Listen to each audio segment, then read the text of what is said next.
1968. We were in first year high. Brash, squeaky, clean, full of ourselves. Intrepid because inexperienced. Unfaced because unchallenged.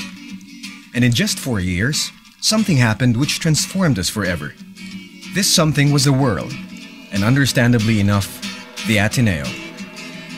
And never since then has it loomed as large, nor sparkled as brightly, nor beckoned as irresistibly.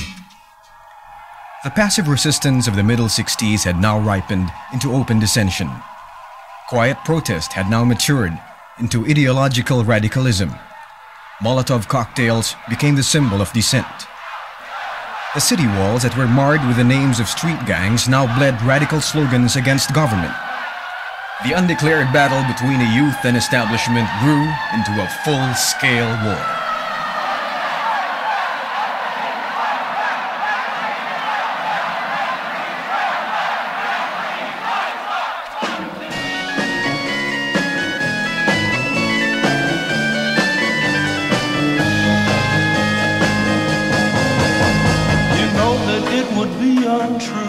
The psychedelic culture permeated every facet of society. Change was everywhere. Miniskirts became micro-minis. Wayward kids became hippies. The cinema was loaded with the erotica of bomba films. The first short and dark-skinned actress became a superstar. The first re-elected Filipino president was sworn into office. Man finally landed on the moon. And the first Filipina was crowned Universal Queen. You have to understand, we faced no ward-proper villains and perfect heroes. No medals were to be given out. No bugles were blown. Reuter, Hogan, and Irwin were just names our teachers mentioned. We stared at the great Ateneo alumni from across the chasm of age. No Ateneans looked back. To us, Ateneo's heroes were parents and grandparents. Not specially distinguished, but banal and familiar. We had to look for our heroes. We inherited the old cheers and had to memorize them. Ready on the right, yay! Ready on the left, yay! Bricks, that's up, target, that's up, ready, aim, fire, move to move. The artillery yell, cheer, cheer and go, both sounded dated and campy. After a few laughs, we willingly forgot them. What we didn't forget was the desire to question, to ask when we couldn't understand, to challenge when we couldn't agree. What have you learned? What do you have now that you never had before? What do you know now that you never knew before? We inherited Ateneo's dreams, and believing in these dreams, we wanted them to come true. Ateneo was not impervious to the upheaval. The university was rocked with pickets and boycotts. The Atenean looked into himself and found himself un-Filipino. The guidance shifted from English to the vernacular. The language changed. At once, the students felt the need for cultivating the appreciation of things Filipino. In grade school, we were punished and fined for speaking in the dialect as Tagalog was then called. Now, we spoke it, lived it, and later, we were to dream in it. In response, the university installed Father Bernas in 1970 as first Filipino dean. The era saw the genesis of campus groups, campus figures, and campus heroes. There were Voltaire Garcia, Edgar Hopson, the NUSP, the Kasdiwa, and the Kabataang Makabayan. And there was Father Ortiz welcoming dissent. As if the youth uproar were not enough, nature joined in the hubbub by unleashing Typhoon Yuling, which blew off the roof of the chemistry building. Women discovered their power, and the women's liberation movement was born. While girls were burning bras in some parts of the world, their local counterparts displayed their growing strength by poaching on this exclusive enclave for boys, trickling into the Ateneo as cross-registrants in 1969. The influx would later convert the Ateneo into a co-educational school. For the first time in its 110 years of existence in 1969, Ateneo allowed girls to live in the residence halls. In about a year, the Ateneo basketball team with Afable, Ross, Cleofas, Samson, Arnaiz, Morales, and the rest was to win the first of recent NCAA championships. We cheered and hooted, "Never say die," or "If it's green, flush it." A bonfire warmed us for the weeks which followed. On the whole, however, there were more important things.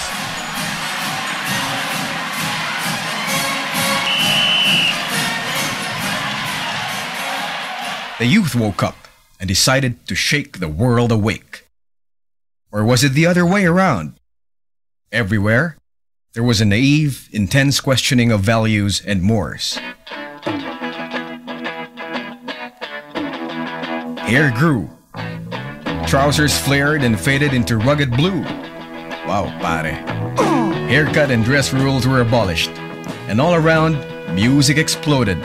RJ and UW, the Beat Club and Antipolo, all emitting shock waves of impatient wonder, radiating the heat, sometimes tender, always raw, of the passion which is youth, sin, and salvation. We chose to explore the implications and consequences of our dreams. We turned bohemian like others before us. Sometimes, we were called a flower generation, the age of Aquarius, and our parents were not amused.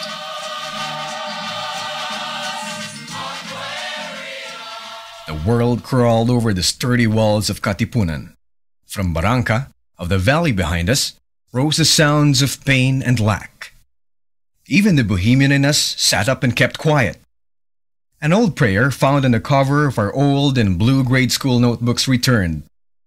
It was an old dream we fought for. Dearest Lord, teach me to be generous. Teach me to serve Thee as Thou deservest. To give and not to count the cost.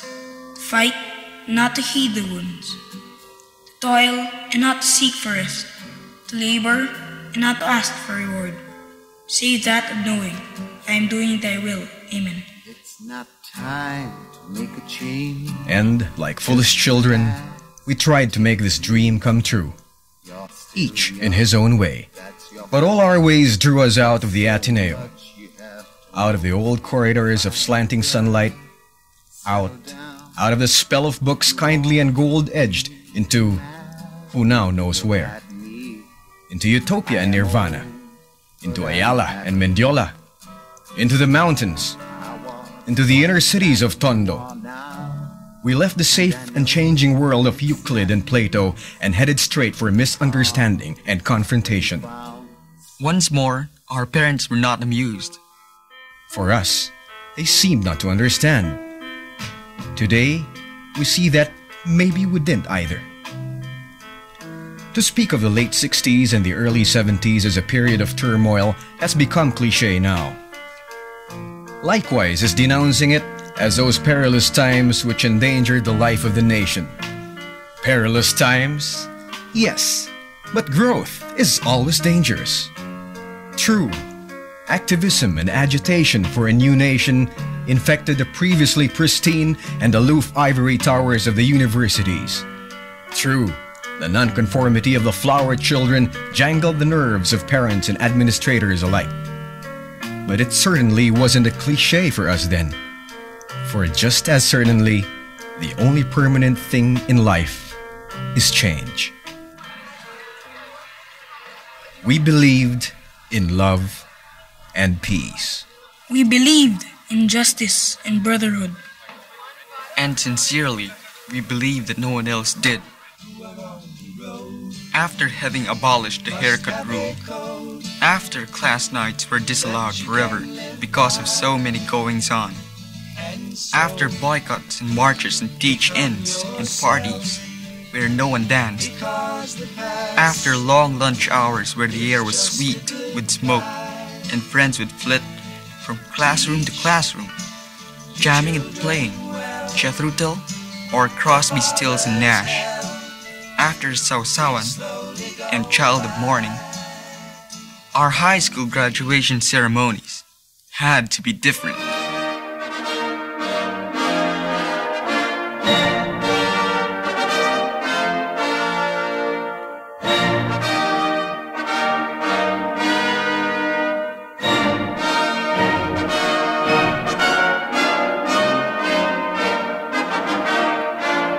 Our valedictorian spoke to us alone. His speech was like us, brash, irreverent, full of ourselves. Names only we recognized were dropped from his lectern. We loved the speech, but no one else did. Our parents couldn't understand. The high school officials were embarrassed. The rector scolded us. No one remembered what he said. No one was listening. Even before the formalities were over, we were cheering, laughing, and shouting, proud of having dreamt what we dreamt as we filed out. A few months after that, the dreams were over.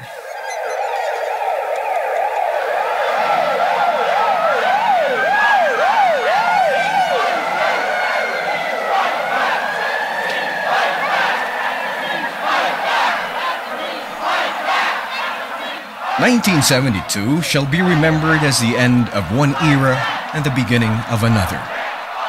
Martial law descended upon us with a forbidding silence that was a sharp contrast to the din and tumult of the previous era. Metro aid smothered the city walls with alabaster to hide the last vestiges of protest.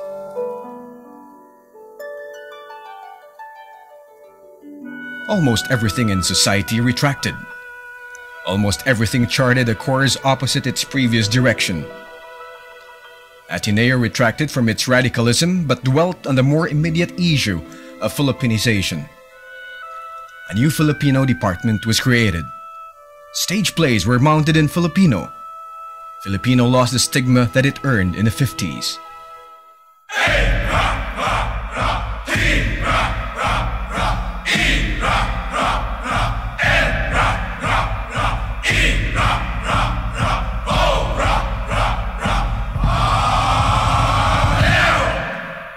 In 1973, Ateneo sold its 4-hectare Faura land.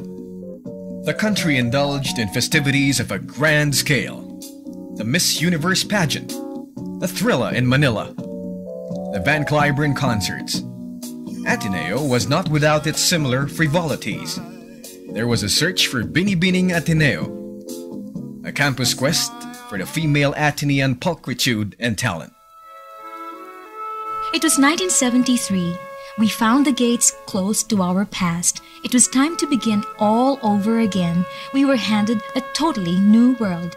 We've only just begun. For the Ateneo of that time, the greatest upheaval, the greatest revolution was the arrival of the ladies.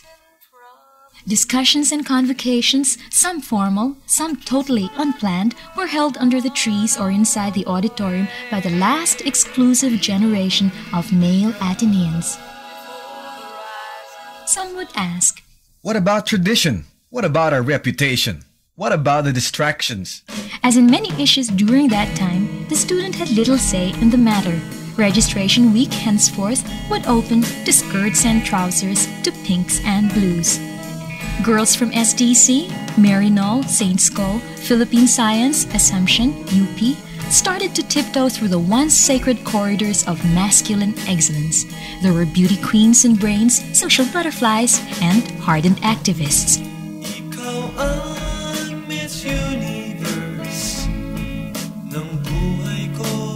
Instead of Fred and Isko, there were Yvettes and Patricias and Tinas and Lisas. And on and on and on. After several years, candidates for valedictorian would be named Achut and Fe and Cory and Chichi. Who remembers the males? By then, of course, only the most insecure males minded. Still, at first, things weren't always convenient. Meanwhile, the world staggered under the impact of an oil crisis. Gasoline prices became 3 pesos a liter, and Ateneo responded with a hitch-a-ride program in the campus. 1972 to 1977 offered us the images of Kermit and Miss Piggy, of Farah Fawcett Majors and Alma Moreno, Times Journal, Bulletin Today, the Vietnam Pullout and Watergate, Gerald Ford and Jimmy Carter, long skirts and flare pants. Adjustments had to be made. We learned to dance inside the IAC room of Costco Hall. And yes, compete for the same elective positions. Well, what What's wrong with wanting to be IAC representative? We were, after all Ateneans, Atenistas, and after a week of doing relief work for farmers half drowned by Yoling, we were friends. When the last giggle over co-education disappeared, we found that there was a whole student's life to be rebuilt. Some of our teachers were gone. Some were in prison, somewhere else. No school publications existed. Who knows how many other activities were lost? Slowly, a handful of students started talking about reviving the Gaidan. And another handful, under Mr. Orlando Tino's tutelage, resuscitated the Heights, which was once upon a time called Pugadlawin, which was once upon a time called Heights. Still others joined Tanghalang Ateneo performances in the cafeteria. We had to be pragmatic now. The shouting, the posturing, the grandiose and romantic gestures of earlier times were over. The discotheques that were held in the privacy of one's house in the 60s became the commercial disco. The strobe lights taking the place of candles and mosquito coils. Back home, there was cause for rejoicing. The Blue Eagles recovered the NCAA crown in 1975 after 6 years of lackluster basketball performance. It was a year of the double-double, a harvest of junior and senior crowns for both basketball and volleyball. In our time, after Yoling cut light and life away from many in Central Luzon, some of us met and decided to do something more than relief work. There was none of the old Ateneo funfair, but the world still beckoned. Yes, some dreams were not forgotten. Yes, it beckoned when we talked to farmers and jeepney drivers and busboys in the Tagalog we were once trained not to speak. And we answered with one word, sarili ka, which really meant to work, to talk, to learn, and yes, to suffer with people outside the city. Hindi lahat ay nakaunawa. Iba-iba na kami. Wala na yung dating pagkabuklod. It was as if it had never existed. 1977 to 1982 pushed the frontiers of the human mind to areas heretofore unimaginable. Electronics have invaded society, and the university was not spared. In 1979, Ateneo launched its computer operations, ushering education to the threshold of the computer age. The dark side of humanity has reached unimaginable depths. Confusion of the previous age rapidly matured into terrorism and mayhem. The past 5 years showed an epoch gone berserk, a world in badly need of therapy. The images have changed in so short a time. The Iran hostage crisis, the Ayatollah Khomeini, the emergence of nymphets as sexual commodities, Pepsi Paloma, Dewey D, the Jonestown Massacre, John Hinckley, Gerard Peter. But the young are not in short supply of idols. Rolando Navarrete, Lida de Vega, Gabby Concepcion, and Sharon Cuneta, Crispa and Toyota, Bo Derek and Brooke Shields, Superman and E.T., and Pac-Man. There are Game & Watch, Atari, Apple home computers, and Betamax.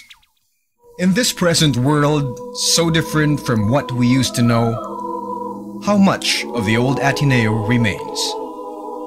The white long-sleeved uniform is there no longer.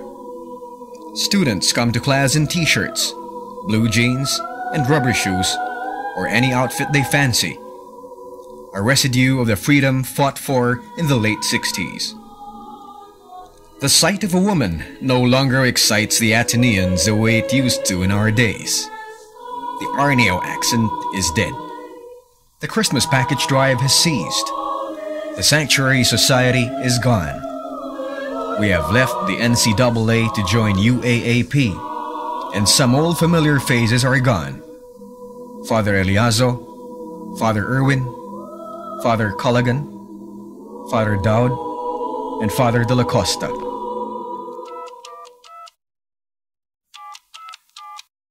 We're in the 80s now. The dancing, the first intoxication with freedom, The first infatuation with art and life are over. We look around and are left with dreams.